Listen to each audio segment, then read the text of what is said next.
If you shout one more time, I will ask you to leave this diner." The whole place went dead silent. 14 customers froze where they sat. The porcelain cup Alessandro Romano had just hurled lay shattered against the wall, and the coffee was still running down in a slow brown ribbon toward the cracked tile floor, less than a hand's width from Emily's head. A few drops had landed on her sleeve. She didn't look at them. She looked at him.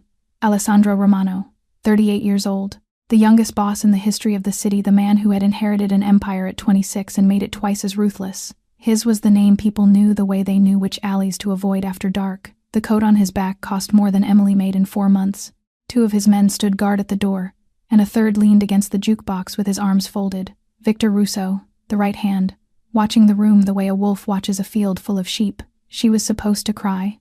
She was supposed to apologize, to brew a fresh cup with trembling hands and pray for the man to leave. Instead, the waitress had said the one thing no one in this city had dared to say in 15 years, and the man the entire city feared stopped completely.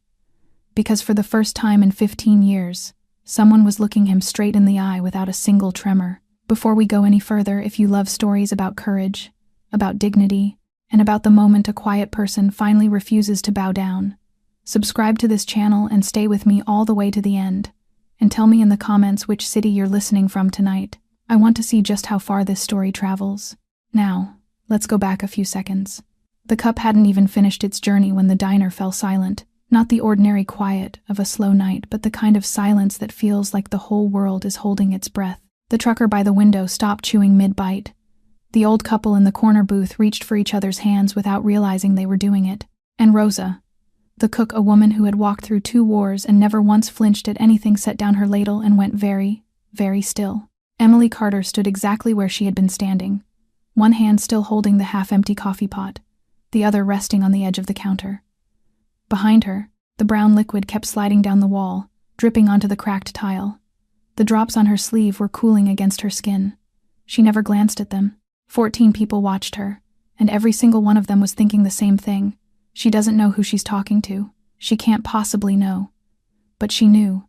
Everyone in this city knew. Emily set the coffee pot down on the warmer. She did it slowly, deliberately, and the small click of glass against metal was the only sound in the entire room. It rang out like a gunshot in a church. Alessandro Romano took 1 step toward the counter. The floorboard creaked under his weight.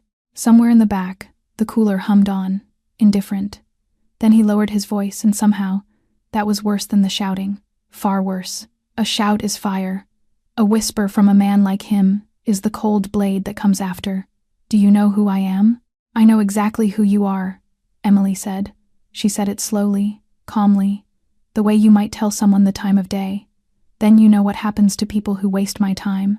Near the kitchen pass, Dana, the young waitress with 3 months on the job and a habit of apologizing for things that weren't her fault, made a small sound, almost a whimper, and took a step forward, as if to throw herself between them, as if to say sorry on Emily's behalf.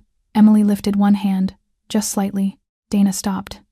And this was the moment. Everyone in that diner understood it. This was the moment when Emily Carter was supposed to lower her eyes, brew a fresh cup of coffee with shaking hands, and pray for the man to leave. That was how it always went. That was how it was supposed to go. But Emily Carter did not lower her eyes. She placed both hands flat on the counter, leaned forward, and looked Alessandro Romano directly in the face. "And I know what happens to customers who break things in this diner," she said, her voice almost gentle. "That cup costs $3. Now do you want another coffee? Or do you want your check?" Victor Russo, the man by the jukebox, let out a short, dry bark of a laugh, the laugh of a man who could not believe what he was hearing. One of the bodyguards at the door took a step forward, his hand sliding inside his jacket. "Nobody touches anything." Alessandro's voice cut through the room. His eyes never left Emily's face. Not for a heartbeat, because here was the thing that nobody else in that room understood but that Alessandro understood instantly. She was not afraid. He had spent 15 years learning to read fear in other people. He could smell it. He could see it in the way a man's throat moved when he swallowed, in the tiny tremor at the corner of a mouth, in the eyes that kept flicking toward the exits. He had built an entire empire on the reliable, predictable presence of fear in every room he walked into. Fear was his currency, his weather, his gravity. And it was not in this room. It was not in this woman. For a long moment, the two of them simply looked at each other across the counter. The coffee had stopped dripping down the wall. The old couple in the corner had not let go of each other's hands. Rosa had not moved from her place by the grill. Then, slowly, Alessandro Romano reached into his coat. Dana flinched, but what he drew out was a leather billfold. He removed $100 bill, laid it flat on the counter, and smoothed it once with 2 fingers. "For the cup," he said. Then he turned and walked out, his men scrambling to follow. The bell above the door rang once, twice, and he was gone into the night, the convoy of black cars pulling away from the curb, and the whole diner exhaled at once like a single living thing. Dana reached her first. "Are you out of your mind? Do you know who that was? Do you know what he could? I know who it was," Emily said. She picked up a rag, turned to the wall, and began wiping away the coffee. Her hands were perfectly steady. Rosa came out from behind the grill, wiping her hands on her apron, and stood looking at her with an expression that had no name. "Emily," she said quietly, "that man owns half this city. He owns judges. He owns cops. People who talk to him the way you just did don't always come back to work the next day." "Then I guess I'll have an interesting week," Emily said, but her voice cracked, just slightly, on the last word, and Rosa heard it. That was the thing nobody saw. Everybody saw the woman who had stared down Alessandro Romano without blinking. Nobody saw the woman who, 40 minutes later, sat in the cab of her 15-year-old car in the middle of an empty parking lot, her forehead pressed against the steering wheel, shaking so hard she couldn't get the key into the ignition. Nobody heard her whisper, over and over, into the dark, "What did I just do? What did I just do?" Because Emily Carter was not brave, not the way people would tell the story later. She was tired. There is a difference between courage and the moment you simply have nothing left to lose, and she knew exactly which one she had been running on. She made $10 an hour. She had spent the last 2 years watching her mother's body fail in small, cruel increments. She had spent 14 months arguing with insurance companies, cheerful voices that answered the phone and then explained, again and again, that the treatment her mother needed was not covered under her current plan. There was a drawer in her kitchen, stuffed with bills that she could no longer bring herself to open. Her savings account held $340, and for longer than she could remember, she had not slept more than 4 hours in a single night. Somewhere in the last few weeks, something inside her had quietly, completely run out. She finally got the car started and drove home. Her mother was awake when she came in, propped up against the pillows on the rented hospital bed that stood in the middle of their small living room, the little lamp on the side table casting a warm yellow glow over the thin face that Emily loved more than anything in this world. "You're late, baby." Her name was Margaret, and her voice these days was a paper-thin version of the strong, laughing voice Emily remembered from childhood. "Long night, Mama." Emily sat on the edge of the bed and took her mother's hand, careful of the IV line. "How are you feeling?" Like a woman who's going to outlive every doctor who ever underestimated her. Margaret smiled. Then her eyes narrowed, the way they had when Emily was 9 years old and hiding a bad report card. "Something happened. Don't lie to me. I made you." Emily looked down at their joined hands. "Mama," she said, "I might have done something stupid tonight." "You?" Margaret raised an eyebrow. "Never. There was a man at the diner. A bad man. The kind of bad they write about in newspapers." Emily hesitated. "He shouted at me. He threw a cup at the wall. And I shouted back. Worse than back." Margaret was quiet for a long moment. Then she reached up with a trembling hand and touched her daughter's cheek. "Good," she said softly. "I raised you to stand up straight. Whatever happens now, you remember that you stood up straight." And Emily, who had not allowed herself to cry in front of her mother in 2 years, because she could not allow it, because one of them had to stay unbroken, felt the tears come anyway, hot and silent. She pressed her mother's hand against her face and let them fall. She did not sleep that night. She lay on the couch a few feet from her mother's bed, listening to the soft mechanical rhythm of the oxygen machine, and she waited. She waited for headlights sweeping across the parking lot. She waited for a knock at the door. She waited for the sound of men with no faces coming to make an example of the waitress who didn't know her place. Nothing came. The morning came instead, gray and ordinary. She got up, made coffee, helped her mother to the bathroom, gave her the morning medications, and went to work the lunch shift with dark circles under her eyes and her chin held a little higher than it needed to be, daring the world to say something. She didn't know it yet, but the world was about to answer. The story had already gotten around by the time she tied on her apron. The diner was busy that day, and people looked at her differently, some with awe, some with the careful distance you keep from a person standing too close to the edge of a cliff. A regular named Pete, a retired mechanic who came in every day for the meatloaf and never once changed his order, caught her sleeve as she refilled his coffee. "I heard what you did," he said in a low voice. "That took guts, kid. But you watch yourself. That man doesn't forget." "I'm not worried about him forgetting," Emily said. "I'm worried about the rent." Pete laughed, but it was a worried laugh. The lunch rush came and went. Nothing happened. The second day passed. Nothing happened. And on the third day, at 4 o'clock in the afternoon, the dead hour, when the light through the windows had gone gold and the diner was nearly empty, the bell above the door rang. Emily looked up. Alessandro Romano walked in, alone. No convoy, no bodyguards, no coat worth a small fortune, just a dark sweater, plain slacks, and a man who somehow looked smaller without an audience to be feared by. He stood in the doorway for a moment, and the few people left in the diner went quiet, and Dana behind the register went white as the napkins she was folding. He didn't take a table.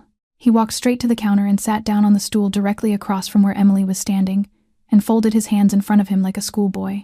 "I'd like a coffee," he said, "made however you want to make it. I won't complain." Emily looked at him for a long moment. Then she turned, took a clean cup, filled it, and set it down in front of him without a word. He wrapped both hands around it like it was the only warm thing he had touched in years. He didn't drink. He just looked down into the dark surface. "I didn't sleep that night," he said.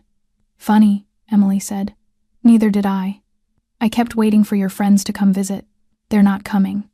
He looked up. "I came to tell you that myself. Nobody is coming. Not that night, not tonight, not next week. You can stop waiting." Emily said nothing. She didn't trust it. You didn't survive in her world by trusting men like him. "You want to know why I came back?" he asked. "Not really." Something flickered across his face. Almost a smile. 15 years, he said. Maybe more. 15 years since anyone in this city looked at me the way you did that night. You know how people look at me? They look at my hands. They look at the door. They look anywhere but my eyes because they're afraid that if they meet my eyes, I'll see something I don't like. He turned the cup slowly on the counter. "You looked right at me. You told me you'd throw me out of your diner. A woman who pours coffee for $10 an hour." He shook his head. "And I believed you. That's the part I can't figure out." He lifted the coffee at last, drank, set it down. "What's your name?" "You don't get my name." "Why not?" "Because names are for people who've earned them," Emily said. "You broke a cup and threw $100 at me like I was a problem you could pay to go away. That's not a man I give my name to." Alessandro nodded slowly as if she had said something profound, as if he was filing it away somewhere deep. He finished the coffee. He stood up. He reached for his billfold and Emily's jaw tightened. He saw it, and he stopped. He put the billfold away. Instead, he reached into his pocket, pulled out a few crumpled singles and some change, counted out the exact price of 1 cup of coffee, and laid it neatly on the counter. "For the coffee," he said. "Just the coffee." And then he walked out, and the bell rang, and he was gone. He came back on Thursday, then again the following Tuesday, then Friday, 2, sometimes 3 times a week, always in the dead hours of the afternoon, when the light through the windows went gold and the diner belonged to no one. He stopped sitting at the counter and moved to the corner booth by the window, as if it had quietly become his. And he ordered real food now, meatloaf, pot roast, whatever the special of the day was. Plain American cooking that a man who could buy every restaurant in the world had no business eating. And he ate it like it was the best food he'd ever had. Somewhere around the second week, he pointed at the seat across from him. "Sit. 5 minutes. I'm a paying customer, I get 5 minutes." Emily glanced at Dana, who waved her on with an expression of barely contained panic, and she sat. Because she was curious, because she was tired, and because the man had ordered meatloaf, and that small, ordinary fact had disarmed her more effectively than any threat ever could have. That became the rule. 5 minutes. Sometimes 10. They were not friends. They were 2 people from opposite ends of the earth who had somehow found, in each other, the only person willing to tell them the truth. And she learned things. She learned that he had been orphaned at 12, his father killed in a settling of accounts, his mother dead 2 years later from working herself into the ground. She learned that the old boss had picked him up off the street and raised him the way you forge a blade, heated, hammered, and never once held, that he had inherited the empire at 26, that he had built everything he owned out of one single terror, the terror of ever being weak again, of ever being abandoned again. And somewhere along the way, Emily said one afternoon, wiping down the table beside his plate, "The thing you built to protect yourself became the thing that ate your life." He looked up at her sharply. She didn't apologize. She never apologized. That was the whole arrangement, even if neither of them had ever said it out loud. "You want to know what I think this is?" she went on. "You're lonely. That's all this is. You're the most powerful man in this city.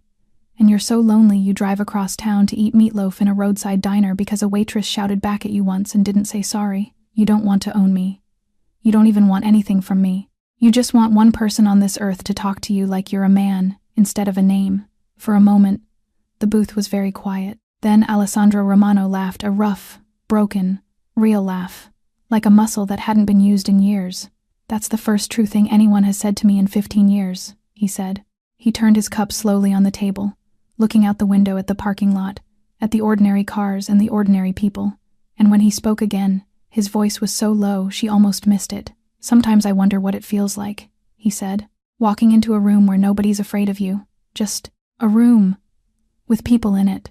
I've never had that, not once. I wonder about it the way other men wonder about being rich." Emily didn't answer. "Some truths don't need company." She stood, picked up his empty plate, and went back to work, and she didn't see what was waiting across the street. A black car, parked in the long shadow of the hardware store, and behind the wheel, Victor Russo watching through the diner's window as his boss laughed, ate meatloaf, and talked with a waitress like an ordinary man. Watching, and not moving, for a very long time. His face darkened with something that had no name yet, because in their world, when a man like Alessandro Romano changed, it made people nervous, and nervous people act. The worst night in months came without warning. It was a little past 2 in the morning when the sound changed, the soft mechanical rhythm Emily had learned to sleep beside suddenly stuttering, and beneath it, her mother's breathing turning into a fight.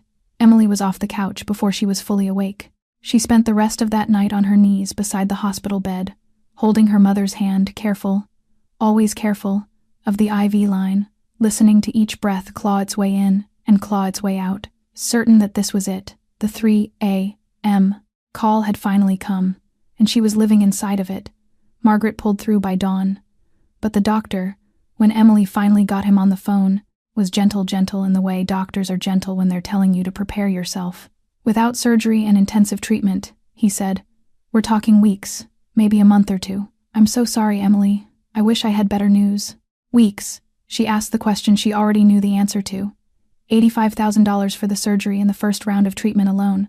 The best case number, the starting number. She had $340, and a car worth $800 if she was lucky and the buyer didn't look too closely at the transmission. That afternoon she sat at the kitchen table with the drawer full of bills finally open in front of her, envelopes spread out like a losing hand of cards, and she did the math she had done 100 times before, and it came out the way it always came out. There was no version of the numbers where she won. There never had been. She had just never let herself see it all laid out at once. She put her head down on the table among the envelopes and stayed there a long time. In the other room, the oxygen machine hummed its steady rhythm, the proof that her mother was still breathing, still here, still hers. For now. She went to work the next day because rent doesn't grieve. She didn't plan to tell him. She had decided that on the drive over this was hers to carry, and she had been carrying things alone her whole life. But when she brought the coffee to the corner booth, Alessandro took one look at her face and set the cup down without drinking. "What happened?" "Nothing. You're wearing the exact face I had the morning my mother died." His voice was quiet. "Don't tell me nothing." He pushed the seat across from him out with his foot. "Sit down," and it came out before she could stop it because she was so tired, and because he was looking at her with the eyes that, despite everything, despite all their history, were the only eyes in her life that had ever asked her how she was doing. She had a crisis 2 nights ago. The worst one yet. Emily's voice was flat, scraped clean of everything. "The doctor says weeks. Without $85,000, my mother has weeks."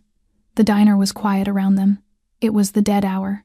Dana was in the back, and the gold light lay across the table between them, and the most feared man in the city sat there with a waitress's grief in his hands, and no idea what a man was supposed to do with it. Alessandro didn't move for a very long time. He didn't say he was sorry. She was grateful for that everybody said they were sorry, and it never meant anything. It was just a noise people made to close a door. Instead, he stood up. He reached into his pocket, counted out the exact change for a coffee he hadn't touched, and laid it neatly on the table. And then he walked out of the diner without a single word. Emily watched his shape cross the parking lot through the window, and she didn't know what she had just witnessed. A man running away from someone else's pain. or a man who had just decided to do something. With Alessandro Romano, she was about to learn. The two things looked exactly the same. The man with the paperwork came the next morning. He was young, in a gray suit that fit him a little too well, carrying a leather folder and an expression of professional blankness. He asked for Emily by name. He didn't introduce himself. He simply laid the documents on the counter and walked her through them in a low, efficient voice. Her mother's treatment had been paid for. All of it. The best cardiac specialist in the state had been retained.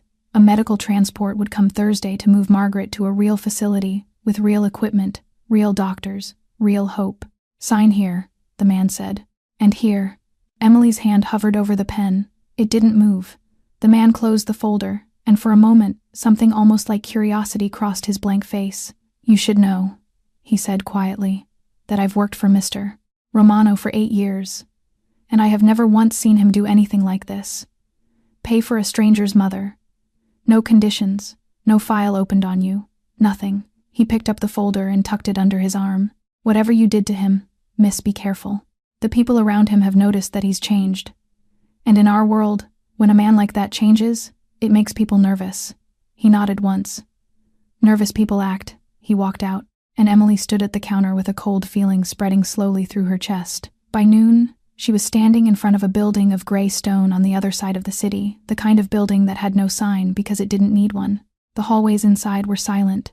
Men in dark suits watched her pass without a word, and not one of them stopped her, which somehow made it worse. She pushed through the door of the office at the end of the top floor and slapped the folder down on the desk in front of Alessandro Romano. "Take it back." He looked up from his papers. "You didn't even. I don't need to hear the rest. The answer is no." She was breathing hard. "Nothing is free with men like you. You fix my mother, and then one day, next month, next year, you come back and you need something. A favor, a blind eye, a package held behind the counter. And I can't say no, because you own my mother's life now. That's how it works with your kind. You don't give gifts, you give leashes." The words hung in the air of that quiet office. And when Alessandro answered, his voice for the first time since she'd known him had no power in it, no weight, no threat, just a man. "My whole life, everything has been leverage," he said. "Every person, a transaction. Everyone owes me, or I owe them. There is not one thing I have ever done that didn't have a price tag hidden somewhere on it." He stood up slowly, both hands flat on the desk. "Let me do one decent thing. One. Do you have any idea how long it's been since I did something just because it was decent? Let it be the one clean thing I ever did in a whole dirty life. And I swear to you, on the only thing I have left that's worth swearing on, I will never, not once, not ever, ask you for anything in return." Emily stared at him, and her jaw was set, and her hands were shaking. Then he said the thing that broke her. "Don't let your mother die so you can be proud of yourself. She raised you better than that. You told me she taught you to stand up straight." He came around the desk and stopped an arm's length away close, but not touching, the way he never touched. Standing up straight doesn't mean refusing every hand. Sometimes it means knowing the difference between a hand and a chain. And Emily Carter, who had not truly cried in 2 years, not the real kind, not the kind that empties you, put her face in her hands and wept in the office of the most dangerous man in the city. He didn't touch her. He didn't say, there. He just waited, the way she had once waited for him to find his words. "Okay," she finally said, muffled, broken. "Okay, for her, not for me. For her," he agreed quietly. And then, for the first time, he said her name. Emily. He had known it for weeks, Dana, probably, and he had held it, kept it, waited until the one moment when it would mean something. The medical transport came on Thursday, just as promised, and then the impossible began to happen quietly, steadily, one day at a time. Within 2 weeks, Margaret could sit up without fighting for air. By the 3rd week, she was complaining about the hospital food, which Emily had learned, over 2 long years, was the surest sign in the world that her mother's spirit was coming back. She demanded the good crossword puzzles, the hard ones. She told a nurse that the pudding was an insult to puddings everywhere. Emily caught herself laughing one afternoon in that hospital room, actually laughing, head back, out loud, and she could not remember the last time she had done that. Where'd the money come from? "Baby?" Margaret asked one evening, her eyes sharp again in the way Emily had missed so badly. Numbers like these don't fall out of the sky, and Emily told her the truth because she had built her whole life on telling the truth, even when it cost her. "A man," she said. "A bad man trying to be good." Margaret was quiet for a long moment. Then she said, "There's no such thing as a bad man trying to be good, Emily. There's just a man, and what he does next." Her eyes drifted closed. "You watch what he does next." And what he did next, he did in the open. Alessandro Romano began pulling his money out of the businesses that hurt people. He turned down the old contracts. He told his partners, in rooms full of careful faces, that he was changing direction. And one gold afternoon in the corner booth, he told Emily why. Turning his cup slowly on the table the way he always did. "I've tasted what it feels like to be a man instead of a monster," he said. "And I can't unknow it, not anymore." Emily carried those words home like something warm in her pocket. But there was another man carrying words home that month, and his were cold. Victor Russo was 45 years old. He had been the right hand for 12 years, the one who kept the empire running while the boss drank coffee with a waitress. He was the man who had stood beside Alessandro at the old boss's funeral, holding an umbrella over the younger man's head in the rain. He was the man who believed, truly, honestly believed that he had earned more than a lifetime as somebody's shadow. But understand this, because it matters. Victor did not turn because he wanted the throne. He turned because of a rule his world had carved into him before he was old enough to shave. A soft boss is a dead boss, and a dead boss drags everyone standing near him down into the grave. The other families could smell the change on Alessandro like blood in the water, the withdrawn money, the refused contracts, the afternoons unaccounted for. Victor wasn't betraying his king out of greed. He was drowning, and he believed, in the flat, arithmetic way of frightened men, that this was the only thing that would keep his head above the water. Here is what Emily didn't know, what even Alessandro didn't know. Months ago, before the broken cup, before any of it, Victor had already taken a meeting. In a warehouse with no windows, across a table from Luciano Moretti, boss of the rival family, blood enemy of the Romano name for 2 generations. The terms were simple, the way terrible things always are. Victor would open the doors from the inside, provide the schedules, neutralize the loyal guards. Luciano would do the rest. And afterward, the territory would be split, the south half of the city to Victor, a crown of his own at last. Emily knew none of this. She only knew her mother was going to live. She held on to that. She did not know that the kindness she had pulled out of that man, the very humanity she had handed back to him, had painted a target on his back in the eyes of his own kingdom. And she did not know that in just a few days, her own 2 feet would carry her to the exact door where all of these secrets were waiting. The call came on a Tuesday morning, and for once, it was good news. Full recovery, the doctor said. He actually used those words. Full recovery words. Emily had stopped letting herself imagine somewhere around the 14th month of insurance calls. Her mother was out of danger. The numbers were moving in the right direction and staying there. Emily stood in the diner's back hallway with the phone pressed to her ear and her other hand over her mouth, and she cried for the 3rd time in a month, but this time, for the first time in 2 years, they were not tears of grief. And so she decided to do something she had never done before. She would go to that gray stone building a second time. The first time, she had gone there to refuse. This time, she would go to say thank you, 2 words she suspected Alessandro Romano had heard even less often in his life than the word no. She brought a box of cookies. Her mother had insisted, had practically ordered it from her hospital bed, jabbing a finger that was finally strong enough to jab. "You tell him," Margaret said, "that the woman he saved wants him to eat something home-baked, once in his life. Everybody deserves that once." Emily tied the box with a ribbon and drove across town, smiling most of the way. She should have noticed sooner that something was wrong. The building was too quiet. The secretary's desk on the ground floor stood empty, a coffee going cold beside a silent phone. The man who led her upstairs, a face she didn't recognize, told her Mr. Romano was in a meeting on the top floor and asked her to wait in a small lounge on the 3rd. Then he disappeared, and the silence folded in behind him. The hallway light was yellowed and old, the kind of light that belongs to places that don't want to be looked at too closely. Emily waited 5 minutes. 10. Then she stepped out to find a bathroom, took a wrong turn down a carpeted corridor and stopped. Voices, coming from behind a wooden door standing slightly ajar, halfway down the hall. A side office, dim inside. The first voice she knew instantly. Low, even, unhurried, the voice that had spent 12 years speaking from just behind Alessandro's shoulder. Victor Russo. The second voice came through a speakerphone. Hoarse, leisurely. The voice of a man who had never once in his life needed to hurry. "The signing ceremony. Friday of next week," Victor was saying. "He'll only bring Matteo and the kid, Enzo. I handle the rest. Their weapons stay at the door, my arrangement, my men on security. And Romano himself? the hoarse voice asked.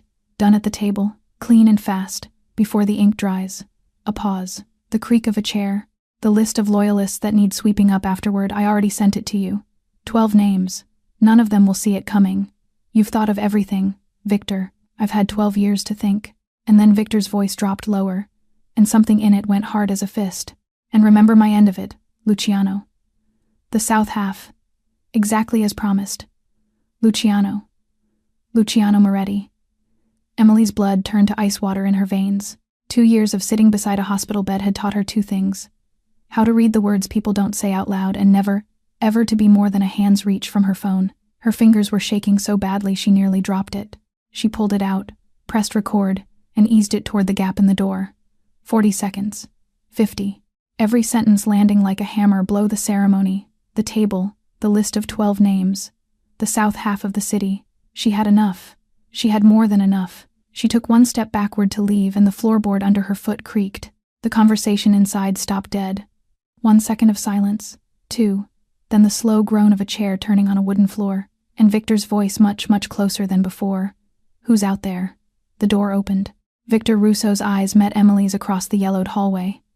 And in a thousandth of a second, both of them understood exactly what the other one knew. Emily ran. The hallway, the corner, the stairwell door. She hit it with both hands and half fell through it. Behind her, footsteps. Not hurried. And that was worse. Far worse. Those were the footsteps of a man who knows the prey has no way out. Down the stairs, 2 at a time, her heart slamming against her ribs.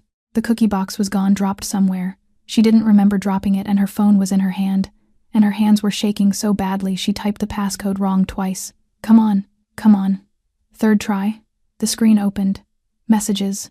His number, Alessandro's, saved weeks ago from the treatment paperwork, saved and never used, because using it would have meant admitting something she wasn't ready to admit. She attached the recording. Her thumbs stumbled across the keyboard. Victor is betraying you. Luciano. Friday. A door banged open at the top of the stairwell, 2 floors up. She hit send. Then she was through the ground floor exit and out into the back parking lot, the late afternoon light slanting long and gold across the asphalt. Her car sat in the far corner. 30 meters. She ran. 20 meters. 15. A black SUV slid out from between the parked cars and stopped directly across her path. Emily froze mid-stride. The door opened. Victor Russo stepped down, unhurried, and took a moment to straighten his cuffs, first the left, then the right, the way a man does before sitting down to dinner. And the smile on his face had the shape of a smile, but everything human inside of it had been scooped out. How much did you hear? He asked. Emily took 1 step back, but her chin stayed up because her mother had raised her to stand up straight. Even now, especially now. Enough, she said.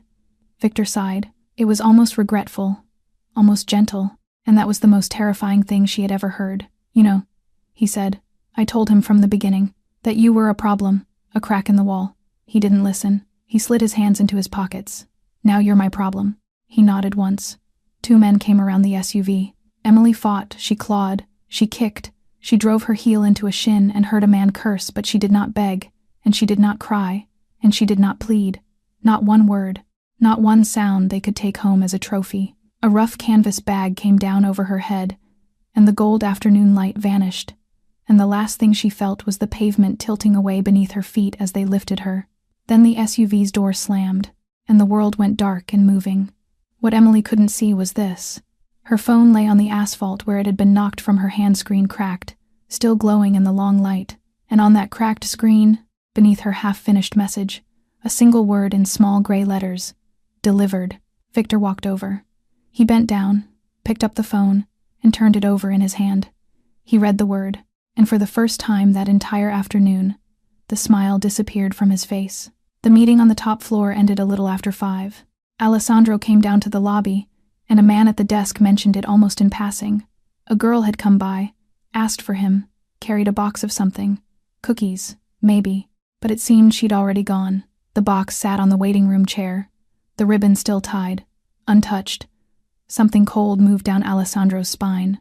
15 years of survival had built an instinct into him, the way weather builds a coastline, slow, permanent, and never wrong. A woman does not drive across the city with a box of home-baked cookies and then leave without handing them to anyone. He took out his phone. 1 message. From a saved number. Emily. Half a line of broken text. Victor is betraying you. Luciano. Friday, and an audio file. He stood in the middle of his office, the city going dark in the windows behind him, and pressed play. Victor's voice filled the room. The signing ceremony? Friday of next week. He'll only bring Matteo and the kid. Enzo. Done at the table, clean and fast, before the ink dries. The list of loyalists that need sweeping up afterward, I already sent it. And remember my end of it, Luciano. The south half. Exactly as promised. The recording ended. The room was silent. 12 years. The man who had stood beside him at his adoptive father's funeral, holding the umbrella. The man he had handed the keys of the kingdom. One by one, year after year. Every sentence in that recording was a knife going in, but the deepest cut was not the betrayal. Men like him were raised to expect betrayal the way sailors expect storms. The deepest cut was the message, broken off at half a line, because he knew exactly why it had broken off. And standing there in the dark office, Alessandro Romano finally understood the price. In his world, there was only one thing worse than becoming weak, becoming honest. He had done both, and the bill had come due, but it hadn't been sent to him. It had been sent to her. He called Victor. It rang, and no one answered. He called again. The line was dead. And so the last doubt died with it. Within the hour, they came the ones he called. Not many. It didn't need to be many. Matteo, 63 years old, the driver, the man who had carried a 12-year-old Alessandro to the car the night his father was shot, and the only soul left in the organization who still called him kid. Enzo, 27. The young bodyguard Alessandro had once pulled out from under a false conviction, loyal in the way that only the rescued understand. And 4 others, old hands, quiet men, because here was the bitter arithmetic of it. The list of 12 names Victor had marked for death, the loyalists to be swept up, turned out to be the exact list of every man Alessandro could still trust.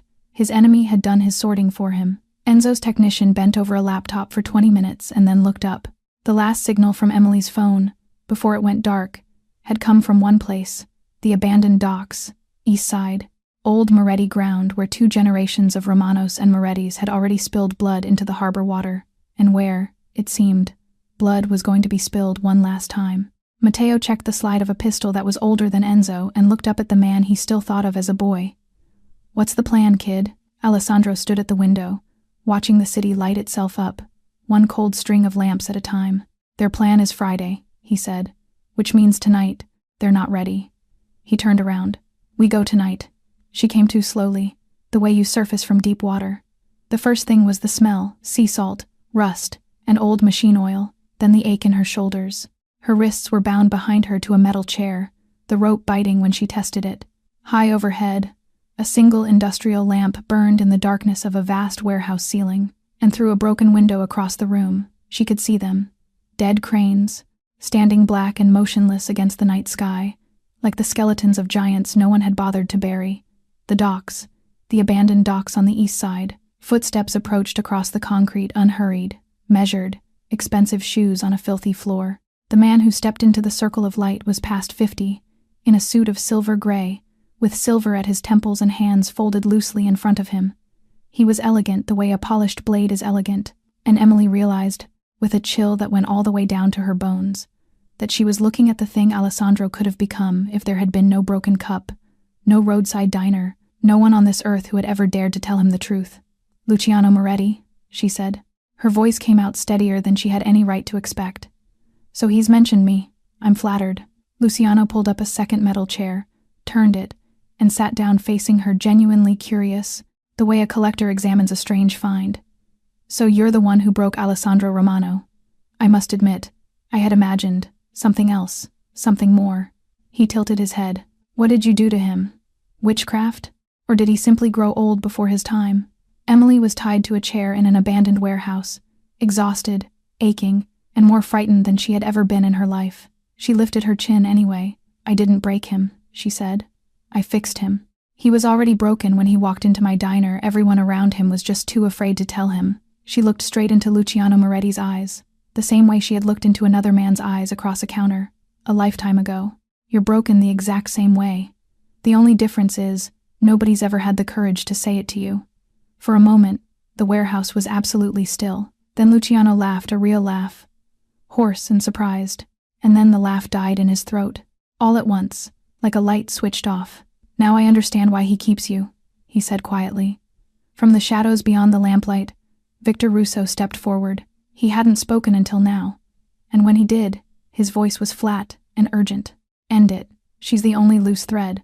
Erase her, and the Friday plan stays intact." We proceed as Luciano raised one hand without looking at him. "You still don't understand people, Victor. That is why you will always be the right hand and never the head." He rose from the chair, buttoned his jacket, and smiled down at Emily. "The recording is already sent. Friday is already dead." But, and his smile widened, slow and terrible, a boss who has learned to love is a boss who has learned to fear. He will come, tonight, with whatever handful of loyal men he has left, and I will finish the Romano line on the very ground where my father swore he would do it. He turned to his men in the dark. "Keep her alive. She's the bell that rings him here." And Emily understood, with a horror colder than anything the night had shown her yet, that she was not a prisoner. She was bait. The trap had never been set for her. It had been set for the man she had taught how to be human, and the fear came crashing in. But for the first time in 2 years, it was not fear for her mother, and it was not fear for herself. It was fear for him. Alessandro stood alone in his office and opened the safe. Inside, on a folded cloth, lay a single handgun, the last possession of the old man he used to be. He had locked it in there 3 years ago, along with a vow that he would never touch it again, that whatever else he was, whatever else he had done, that particular hand would stay closed forever. He stood looking at it for a long time. The city hummed far below the windows. The clock on the wall counted. Then he picked it up, and his hand did not shake. That was the thing that frightened him most of all. From the doorway, a voice. "You planning to save the girl, kid? Or planning to die with her?" Matteo leaned against the doorframe, arms crossed, watching him load the weapon with the flat, unreadable eyes of a man who had watched 2 generations of Romanos load weapons before him. Alessandro slid the last round home. "I'm planning to do one last decent thing with these dirty hands," he said. "If I live through it, I'll spend the rest of my life doing decent things with clean ones. And if I don't," he buttoned his coat, "1 button, 2, then at least I die as a man, not as a monster. She gave me that. Tonight, I pay the debt." Matteo was silent for a moment. Then he nodded, slow. "Your father wouldn't have understood a single word of that sentence," he said. "I'm glad you're not like him." They gathered around the hood of a car in the underground garage, 7 men and 1 hand-drawn map, and Matteo laid out the ground the way only he could, because Matteo had known those docks for 40 years, since the old days of unloading contraband for the old boss, back when the crane still moved and the Moretti name still had a fleet. Luciano would be waiting for an army at the main gate, so they would bring no army, and they would not use the main gate. "There's a tidal creek behind the yard," Matteo said, tracing it with one thick finger. "Runs in from the east, past the breakwater. Old wooden pier at the end of it, rotten, but it'll hold. Comes up directly behind the warehouse row. The Morettis never watched their own back door 40 years ago. Men like that don't change. 7 men, 2 small boats, no lights, and Enzo would take 2 others overland to the west gate, where at exactly 2 in the morning they would make some noise. Across the city, in the warehouse, Emily was not waiting to be rescued. The guard in the far corner had been nodding off for an hour, chin dipping toward his chest, jerking awake, dipping again, and Emily had found something. The edge of a rusted sheet metal panel, jutting out half an inch from the base of the column behind her chair. Sharp, low, exactly at the height of her bound wrists. 2 years of nursing, a dying woman teaches you a patience that no school on earth can teach. She began to saw the rope against the metal edge, a millimeter at a time. Freeze when the guard stirs, move when he settles.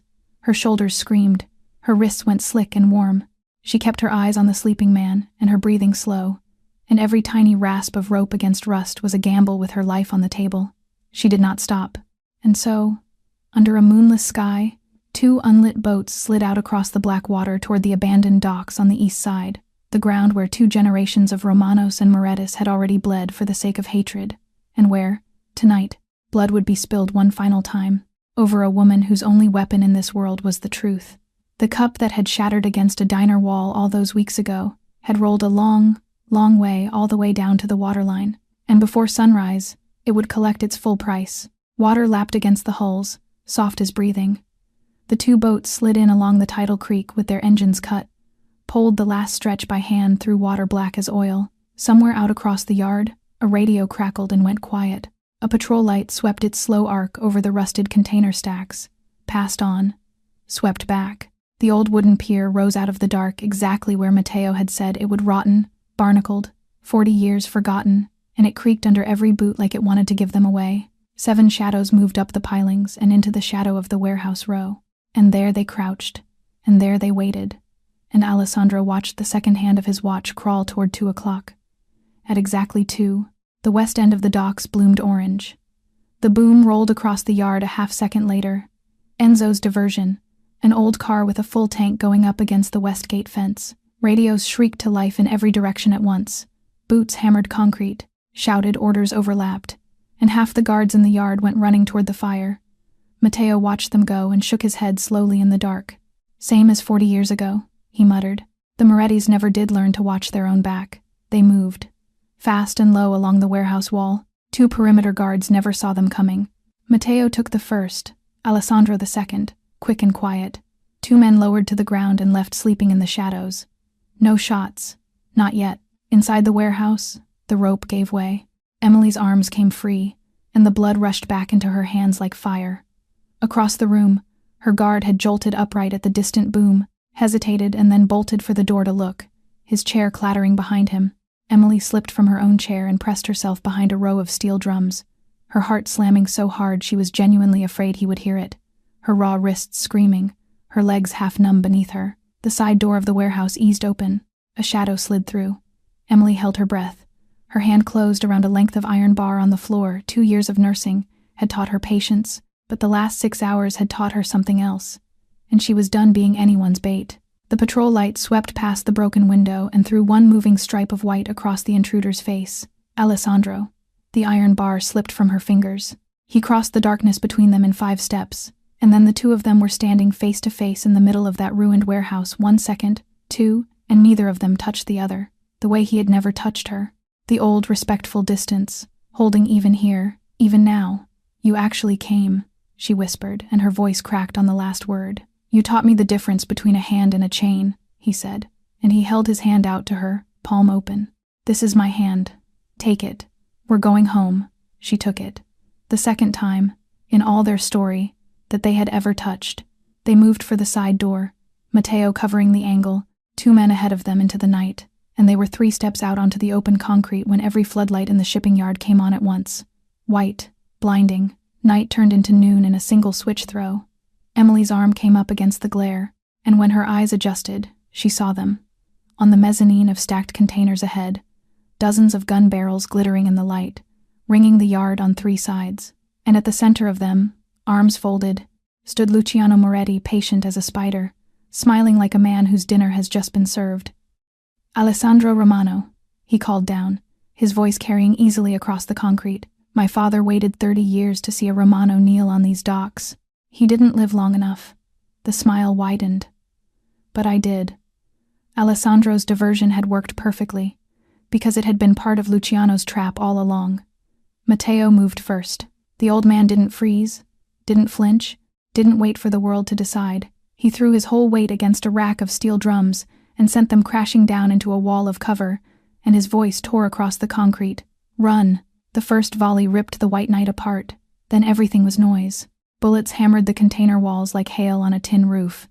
Muzzle flashes stuttered along the mezzanine. The smell of gunpowder rolled in over the smell of sea salt, and the floodlights turned every running shadow into a target. Emily had thought she knew what fear was. She had sat through 2 years of hospital nights. She had been shouted at by a king. She had been taken off a parking lot in broad daylight with a bag over her head. She had been wrong. Fear was the sound of metal shrieking 3 inches from your ear.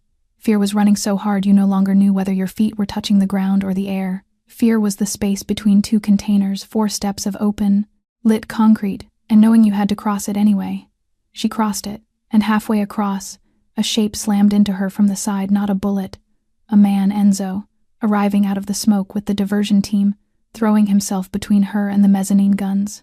She heard the impact take him. A short, terrible sound, like a fist on a door. His shoulder bloomed dark, and even then, even falling, his last act was to shove her the final step into cover behind the container wall before his legs gave out. Stay down, he managed. Emily was already moving. She dragged him the rest of the way in by his collar, tore the sleeve off her own shirt at the seam, and bound his shoulder tight, hard pressure. high knot, her whole body shaking and her hands perfectly certain, because 2 years of nursing teaches your hands to know their work even when the rest of you is coming apart. You don't get to die, she told him through her teeth. I've done my quota of watching people almost die. Find another hobby. Enzo, gray-faced, actually laughed. Out in the yard, the old man was rewriting the night. Matteo moved between the containers as if 40 years had never passed a step. An angle, a single unhurried shot, then gone before the return fire found him. No spray, no panic. Every trigger pull was a sentence with a period at the end. One by one, the muzzle flashes along the mezzanine began going dark. "Kid!" His voice cracked across the yard. "Victor, 2 o'clock, the crane yard. Don't let him slip." And the battle turned not all at once, but in pieces, the way a wall comes down. Because Luciano's men were many, but they were hired men.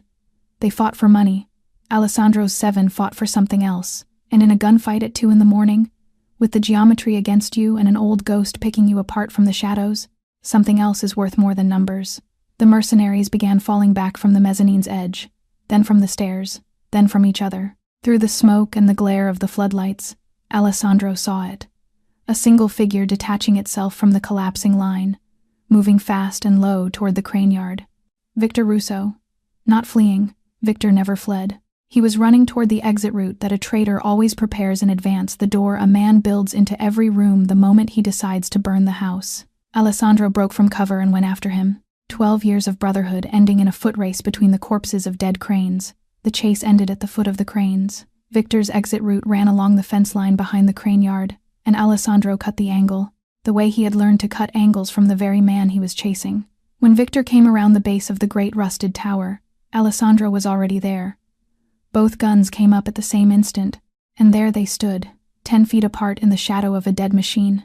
2 barrels level, 2 fingers on 2 triggers. The gunfire of the main yard fading behind them into a distant, rolling backdrop, like a storm moving out to sea. Neither man fired. "Don't look at me like that," Victor said. His voice was low, and it shook not with fear. "With 12 years, don't you dare look at me with those betrayed eyes. I kept this kingdom running while you were busy learning to be a good man with some coffee-pouring waitress. Do you think our world allows good men? Do you?" His grip flexed on the gun. The other families smelled blood months ago. The withdrawn money, the refused contracts, the empty chair at the table. Luciano came to me, Alessandro, because the entire city could see you were dying, and you were the only one who couldn't. Honesty is a death sentence in this world. I only moved before your death sentence dragged me into the grave along with you. The words echoed off the crane's iron bones and died over the water, and Alessandro answered calm, perfectly calm. And somehow that was more frightening than any rage could have been. You're right about one thing, Victor. In our old world, honesty is a death sentence. He took a single step forward, gun never wavering. That's why I came tonight, to bury that world. Another step. I was going to give you a way out. Did you know that? Your name was first on the list of men I meant to hand the clean businesses to. The restaurants, the real estate, all of it, legitimate, yours. His voice dropped. You betrayed me 3 weeks before I was going to give you everything. And for one single second, the traitor's face cracked open, and underneath it was the 33-year-old kid who had held an umbrella over Alessandro's head at the old boss's funeral, standing in the rain because there was only one umbrella, and it had never once occurred to him to keep it for himself. 1 second, then it closed.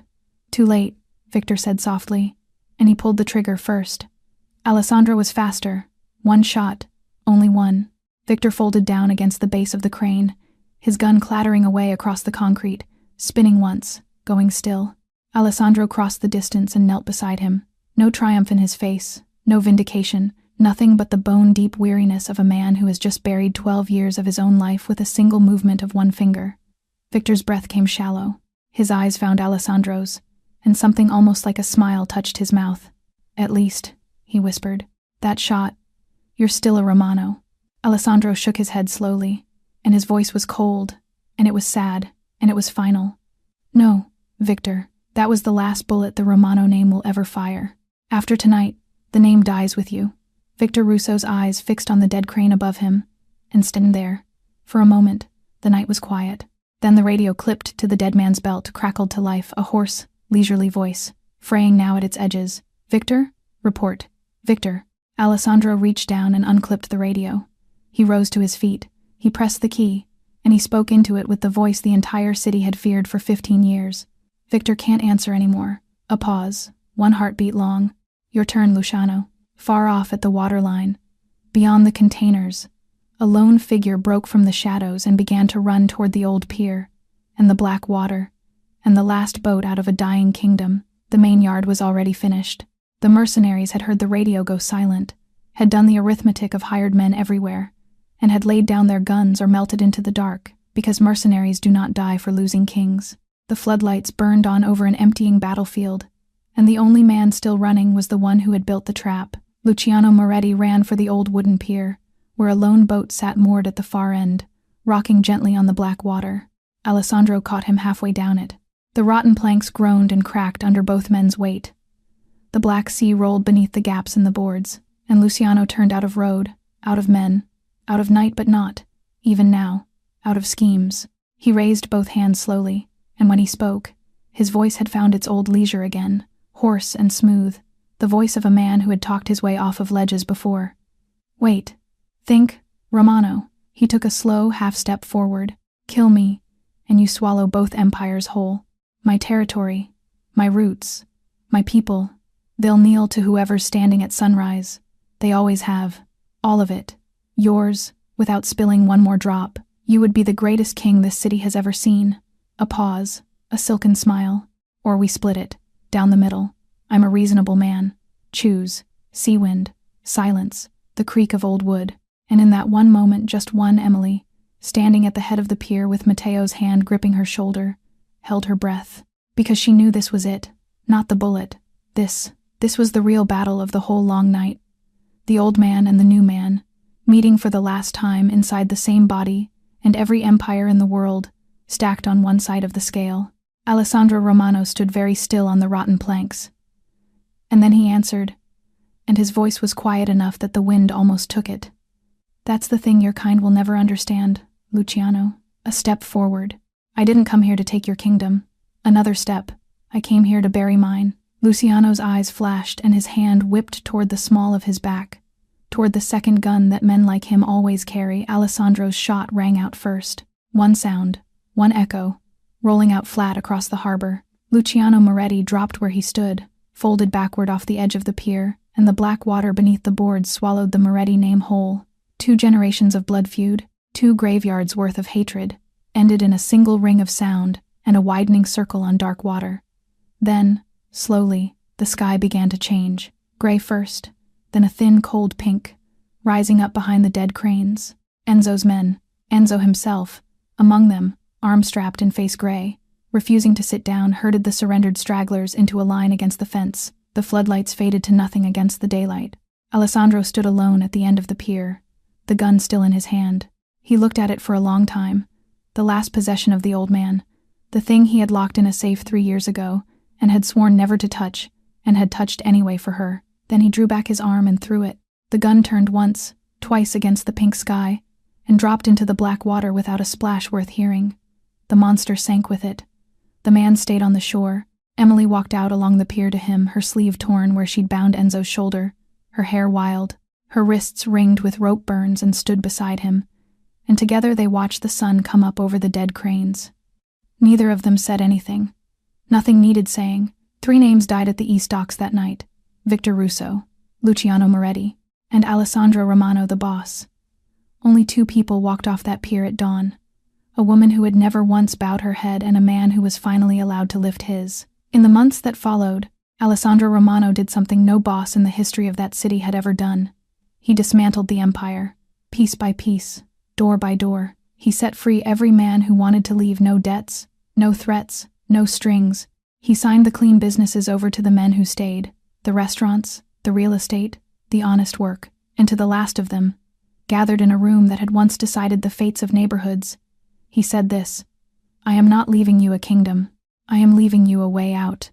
That is the greatest gift I have. Matteo retired to a small fishing boat and a quieter sea.